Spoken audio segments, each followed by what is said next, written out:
Saudara, Timnas saat ini menempati peringkat keempat klasemen sementara Grup C. Lalu bagaimana peluang Timnas lolos Piala Dunia 2026? Wakil Menteri Pendidikan Tinggi, Sains dan Teknologi Stella Christy punya analisis menarik yang disampaikannya di program Sapa Malam. Karena kami dari Kementerian Pendidikan Tinggi, Sains dan Teknologi tentu saja seperti yang diamanahkan Bapak Presiden adalah untuk membangun negara dan bangsa kita untuk menjadi negara dan bangsa yang kuat di dalam sains.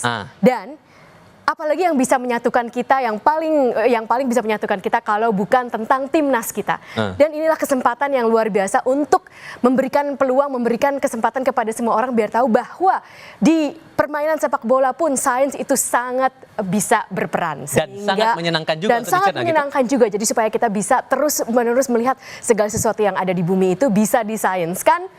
Dan apalagi sepak bola. Apalagi hobi yang seperti ini juga. Betul. Ya. Oke, kita coba buka untuk data pertama. Data pertama ini kita coba ulas masalah posisi kita di klasemen. Boleh. Posisi kita, nah ini dia, posisi kita kan di urutan keempat. Betul. Sampai Anda menghitung saat itu skenarionya, peluang-peluang kita, probabilitas kita untuk bisa lolos Piala Dunia sampai ada 729 skenario. Betul. Coba dijelaskan secara sederhana dan gampang untuk dicerna oleh penonton kita. Baik. Datangnya angka itu dari mana, Prof? Baik, ada 6 game dan setiap game itu kan bisa menang, kalah atau seri. Nah, berarti itu 3 kali 3 kali 3 kali 3 kali 3 kali 3. 729. Nah, itulah 729 itu datang dari ada 6 game dan masing-masing game itu ada 3 kemungkinan sehingga itu diputing lah. Jadi ada kenapa itu 729 skenario.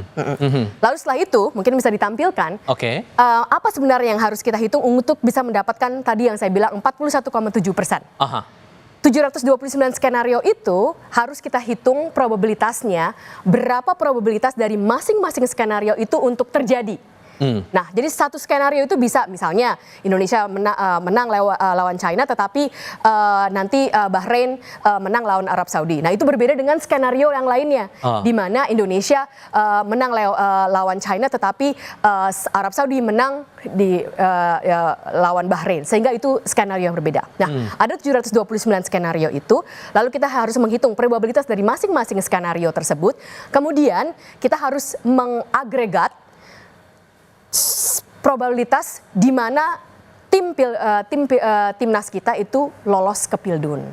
Begitu. Jadi sederhananya 6 dikali 3 kali kemungkinan itu dengan melawan masing-masing, begitu ya, Prof ya? Sederhananya bukan 6 kali 3, tetapi 3 kali 3 kali 3 kali 3 kali 3 kali 3. Karena itu setiap game itu ada kemungkinan 3 kali, 729 skenario, dan dari 729 skenario itu masing-masing skenario mempunyai probabilitas masing-masing. Lalu itu harus dihitung dan setelah itu kita harus mengagregate di berapa jumlah skenario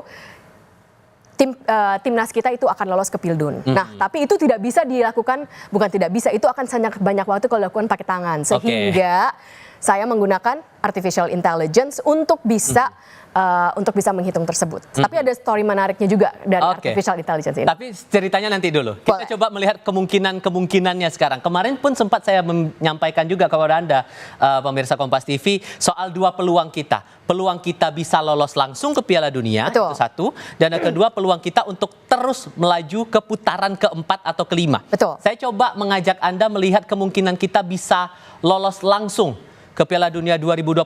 Boleh ditampilkan datanya, dan Anda pun sudah sempat mengotak-atik, menganalisis. Dan kalau hitungan Anda kemungkinan kita bisa lolos langsung nggak nyampe 2% ya?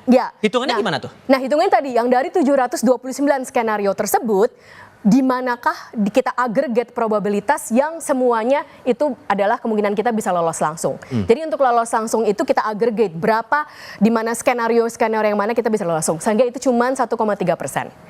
Tetapi kalau kemungkinan kita maju ke babak 4 dan 5, bukan lolos ke Pildun ya, maju ke babak 4 dan 5 itu 80,8%. Berarti dari 728 skenario yang kita hitung masing-masing probabilitasnya, agregat skenario di mana timnas Indonesia maju ke babak 4 dan 5. Apa artinya maju ke babak 4 ke 5? Kan kita tetap berada peringkat keempat atau peringkat 3. Kalau lolos langsung itu kita harus berada di peringkat 1 dan 2. Nah, kalau kita agregat semua inilah 80,8%.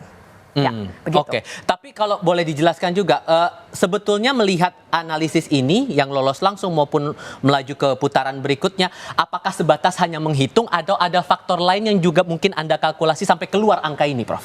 Semuanya dihitung probabilitasnya. Jadi ini semuanya adalah probabilitas dari 729 skenario tersebut, di mana subset dari atau subgrup dari 729 itu dijumlahkan yang lolos langsung adalah 1,3%, dan yang maju ke babak 4 dan 5 itu 80,8%.